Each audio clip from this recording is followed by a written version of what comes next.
Hey, what's up, Yoon fam? It is I, Mark Yoon, and today I'm bringing another hopefully exciting video. So what I got for you today is a community video, the one we referenced yesterday when we were What Do You Like About Soul Calibur, as a franchise as a whole. And what we're going to do is play around with this concept today by reading off some of your comments from that video. I want to go over and see what you guys actually like about Soul Calibur as a franchise, since I already gave my thoughts. There's not going to be too much reverse commentary on this. I'm just going to try and address the points that I haven't in the past, and we'll go from there. But we're going to start off today with Rorik's Creations, and he says, or they say, I have no idea this is a guy or girl, but so they say, to be honest, I've been in love with the series since Soul Blade. I've always found the story interesting and engaging, and how it bridged multiple cultures and many different unique fighting styles. And that's a really good point. I think a lot of people really like that that aspect of it. Anytime you have a variation of a different variety of things that make a game come together, it has more opportunity for someone else to find enjoyment in it. That maybe isn't your style, or maybe doesn't really get into the same things you do.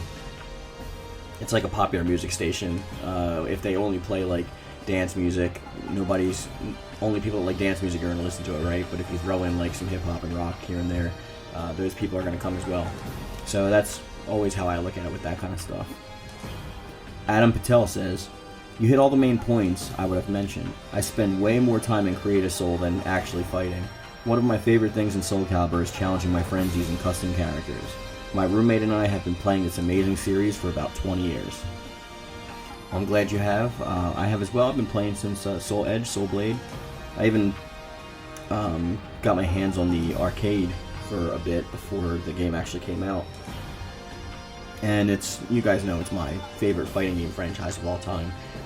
I do play others. I play Mortal Kombat, I play Tekken.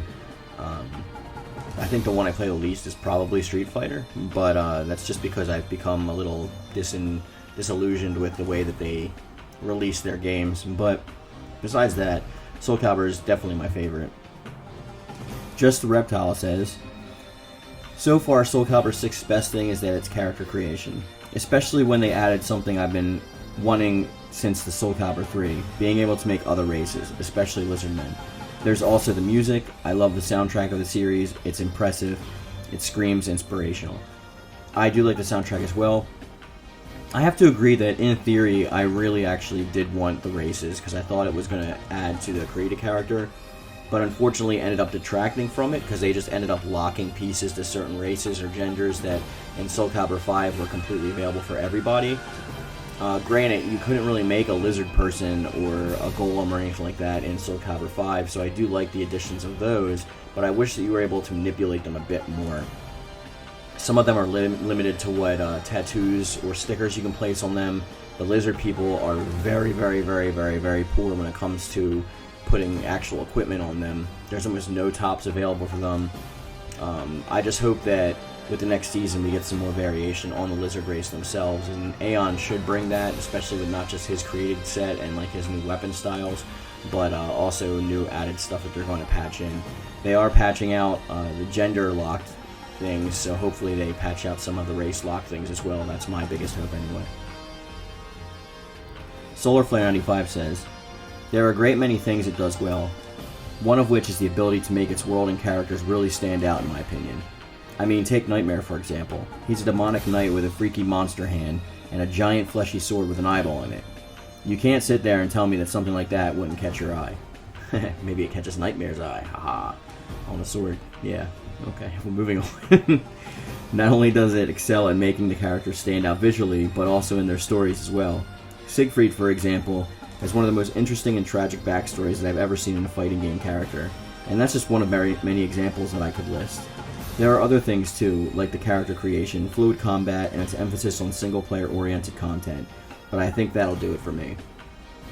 Yeah, well, I wouldn't argue with any of those points. They're all really great points, and I really always push for single-player narrative in games and single-player content. I'm not adverse to esports or competition. I think that has its own place for driving game sales as well, and I think it does play a part in keeping games alive after the single player content runs dry. And you can still see games like Super Street Fighter 2 like played in tournaments and stuff, and which is a game that probably would have died out eons ago if it wasn't for tournaments. So I do see both sides of that coin, but I here as a single player, I do play online, but it's very sporadically, and most of the time it's with subscribers or friends. So I would say that I agree with you on all of those points.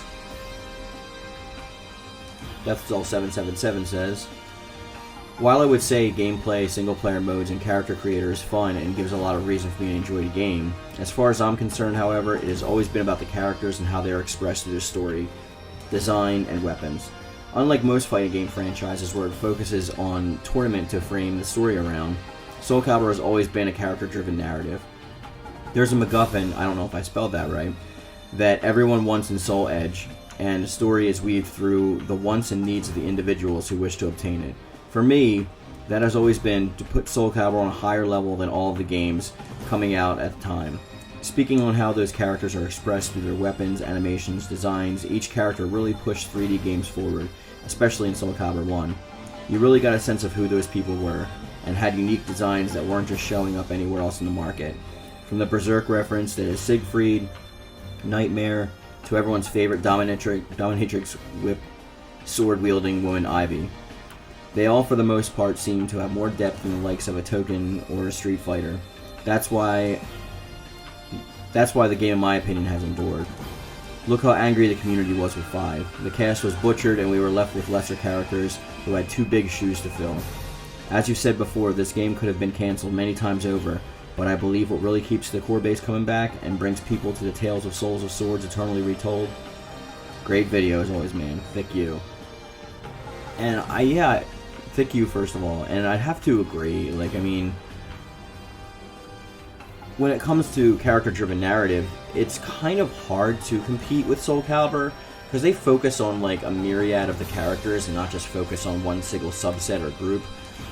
For example, like, I'm a huge Tekken fan, but it seems like the entire narrative is forced around the Mishima Zaibatsu, and everything outside the Mishima Zaibatsu is jokes. They've literally turned every character into joke characters outside of the Mishima Zaibatsu. And I'm not saying I don't like Tekken, because I freaking love Tekken, but that's another story in of itself. I might actually cover Tekken next week, because there's like stuff from Tekken 7 that I really didn't like that they changed over from 6, including like taking away modes and stuff like that. But anyway, I digress. So yeah, I totally agree with what you're saying. I love the characters, I love their personalities and their interactions. I've gotten even more excited with this new iteration of the reboot, because Soul Calibur 6 has a lot more narrative driving their characters outside of like arcade endings and stuff like that. So there's a lot more lore to this game, especially when you factor in Libra of Souls and everyone's individual Soul Chronicles. So I'd have to agree with you, and I think character-driven stories is what does keep a lot of people enduring, because they're there for their favorite character, and that's what goes back to my other point. It's like, if you have a ton of characters, I know a lot of people who whose favorite character is Voldo. I'm looking at you, Patriots 112. Voldo may not be like my exact cup of tea, but I'm happy that someone like utilizes him. I know a lot of people like Siegfried. You know, I tend to stick more to like Taki and Huang and stuff like that, but I mean, like, there's a character literally in this series for everybody. I know Aeon's a favorite, Amy's a favorite. See, that's the thing, I can go on the entire cast and there's going to be a ton of people who back that character up. So I do have to agree with that point. Sorry for drawing on, let's move on to the next comment. Michael Garcia comments, I love all Soul Calibur games. I love the story of each character, going back to story, and some guest characters and bonus characters. My favorite characters are Setsuka and Mitsurugi, and Shura and Huang. I think the next step they should do is, when it comes to the main characters, is that they should have cutscenes to the point that really makes you feel what these characters are going through, to whoever character you're playing as, because we love these characters. I just wish we could see more there is past or future, like their weapons or who their masters were, you know. Well, Mike, I think a lot of that is actually going into what's happening now, because they did reboots, so there is going to be a lot greater of a chance to see different facets of that. And I think they have already, like with Setsuka's Soul Chronicle that came out with Setsuko. I mean, her master was mentioned before, like, but we didn't really know anything about him outside of like a mention. And in this iteration, you know, we got to see his entire backstory. So I really think that is going to be a focus for narrative going forward. So I think we're all going to be in for a treat with that. Sophie and Lamar says, I really love the character creation part. Even though it could be better, I wish that there were movesets that no actual characters have, that you could give your characters, like in Soul Calibur 3. What I also really like is that all the characters are very well balanced. And let's not forget, I like the design and the music. The aesthetics are definitely important, and I think a lot of people are in your boat when they say that they want the bonus styles back from Soul Calibur 3. That was a big boost for Soul Calibur 3, having your created character having a completely different fighting style with using the same weapons than the main cast, unless you wanted to unlock the Soul of, which would make you a clone of that character. But I mean, when you're using Taki's kunai with the assassin style and you're shooting fireballs and stuff, it just made you feel a lot different than Taki herself, for example. So I agree with you, and I really wish there was some way to bring back the class system and the bonus characters for that matter, because everyone that knows me knows that I miss Shura like drastically. Aston Bird says, there's a lot of things that I love about the Soul Calibur series. The story, the music, character creation, and many other things. Seeing how the game changed and evolved is interesting and beautiful. The first game Soul Calibur I got into was Soul Calibur 2, then I got into Soul Calibur 4, 5, and then finally 6. I'm planning on getting my PS2 fix so I can play Soul Calibur 3. Well, I think most of us will agree that you're in for a treat if you haven't played Soul Calibur 3 yet. It is my favorite in the franchise, and to me, just one of the best all around. Terence Proul says, what I really enjoy about Soul Calibur is character creation and the story, the character illustrations. I like looking at the developers' fan arts and the background arts, promotional arts. I'm glad we got it in Soul Calibur 6, and I hope it comes back in Soul Calibur 7. What I really like about Soul Calibur 6 is Libra of Souls. I really hope that they give some improvements on it in the next entry, and I like how creating a character to share online is just like we can in WWE games. I want them to keep that going. Great video. Thank you, Terence, and thanks for the comment. And I think everyone agrees with you when it comes to that. Like, the fan arts and stuff like that is great, especially when, like, there's not much to do or in a lull for the game, or maybe you want to eat some food or something, and you could just, like, take a break from the game and look at, like, the background stuff. I mean, that's why Blu-rays and DVDs became so popular after VHS, because they were loaded with bonus content and features that VHS tapes just weren't unless they were special editions. So I think a lot of people agree with you with that. Then we have what looks to be a new commenter. Donta says, I just enjoy how flexible you can be on offense and defense generally with every character. I main Yoshimitsu, and every other one that I fought has their own style and way of using him. Yeah, that goes back to what I was saying before about the fluidity and about pretty much the diversity of all the characters, is that their fighting styles are also different from each other, and even different within them with subcategories. See, it's like Soul Calibur is good in an entry game for beginners. You can feel pretty powerful doing what you need to do with the base stuff.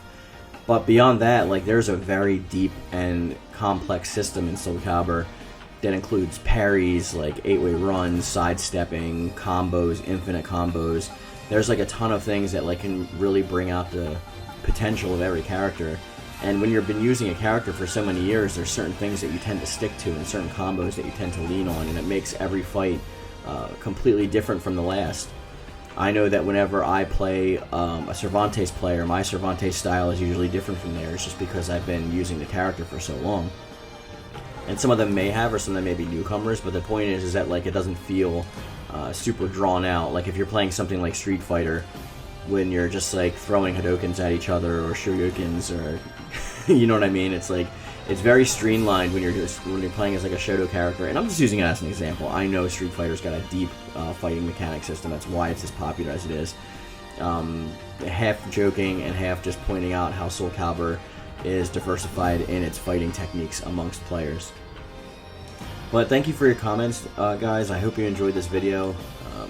As always, if your comment didn't show up, please keep commenting in the comment section with your thoughts. You never know when I'm going to do a community video like this, and I'm going to choose comments to share. And I don't know, just I'm grateful and thankful for all of you guys that are on my channel. I really appreciate you. Keep in mind, if you still want to submit your story for the Halloween contest, you just have to specify that it is for the contest in any of the comment sections or on my Discord, which is found in my description box. And the deadline for that is November 10th. So with that being said, guys, we're going to bring this video to a close. I want to thank you, and as always, thank you. Hey, what's up, guys? Have you always wanted some sweet Mark Yoon merch? Maybe a thick U shirt, maybe a shirt from Squirt, maybe my pretty face with my logo all over your body, or a throw pillow, or blanket, or anything? Well, you're in luck, because I just launched my merch store, and it is going to be available on Redbubble, and you will find a link to it in my description box down below. It's got a lot of quality content, and a lot of good stuff for you to pick up, so you can show your support for the channel, and just rep Mark Yoon.